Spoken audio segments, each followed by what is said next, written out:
Doctor Rajiv कर को Barack की आवाज की ओर से सम्मान। सिलचर के तारापुर स्थित सुखेंदु विकास सोम स्मृति मंच में बराक की आवाज सामाजिक सांस्कृतिक संस्था की ओर से डॉक्टर राजीव कर को विशेष सम्मान प्रदान किया गया। यह सम्मान 1961 के भाषा आंदोलन की स्मृति में सिलचर रेलवे स्टेशन का नाम भाषा शहीद स्टेशन रखने की मांग को आगे बढ़ाने में उनके योगदान के लिए दिया गया।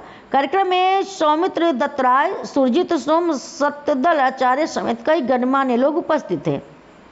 आशाয় বরাকের আওয়াজের পক্ষ থেকে সদস্যবৃন্দরা ধন্যবাদ।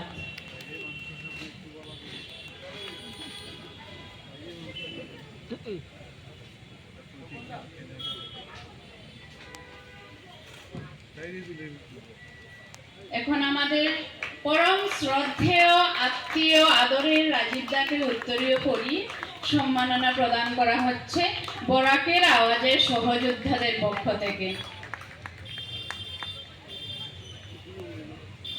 ধন্যবাদ জানিয়ে বা এইগুলো সম্মান জানিয়ে রাজীবদার কাজকে কোনোদিনই মনে হয় মূল্যায়ন করা যাবে না। উনার কাজে সহযাত্রী হয়ে এবং ভবিষ্যতে উনার পিছনে হাজার হাজার আরো যাত্রী হোক এই আশায় আমরা বরাকের আওয়াজের সহযাত্রীরা আমরাও রাজীবদার পাশে থাকবো এই বলে আজকে আমরা স্টেজ থেকে নামলাম। ধন্যবাদ।